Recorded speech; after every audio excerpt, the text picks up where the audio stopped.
Halagang 520 lahat ito guys. Bilang mani. Tapos, luya. Sitaw. Hotdog cheese. Chicken and cheese.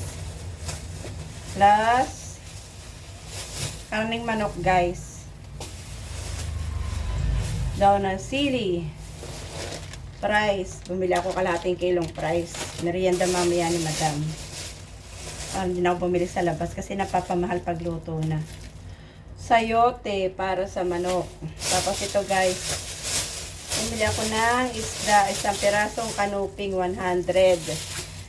Dahil doon ako bumili kay Kuya Joe, binigyan niya ako ng tray na ito, alimasa. Gagataan ko siya ngayon guys, yan. Nakalibre ako 100 sa alimasa. Napamili ko lahat guys, 520. Ang dami niya guys. Ganyan karami guys ang napamili ko sa halagang 520. 2 araw na namin niya mag-iina.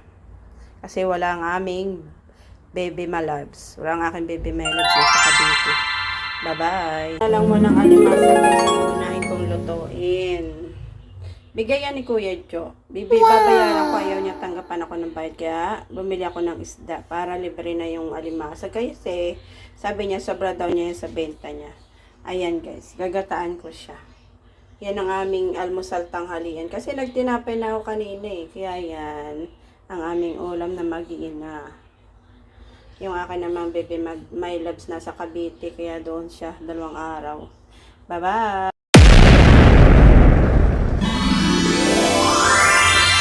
Ito na guys, ang aming alimasa with sitaw na may gata.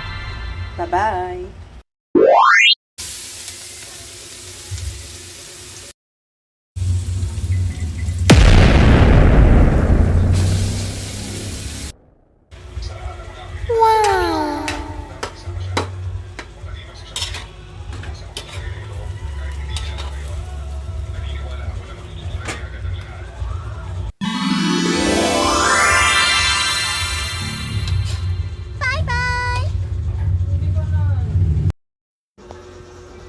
Di ka binibigyan ng food ni ate?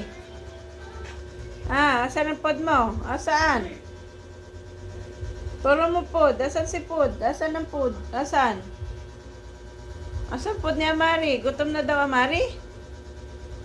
Binigyan ka ni ate ng food. Binakain ka kanina. Binakain ka kanina ni ate. Sagot. Kanina reklamo ka na reklamo. Kakain na ikaw? Ano ulam mo? Kanina kumain ka, ano inulam mo? Ha? Mari?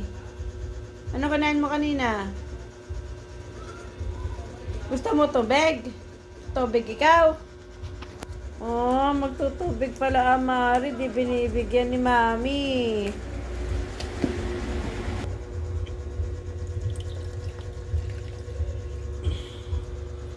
Uhaw na pala negra, kaya para panay ang reklamo.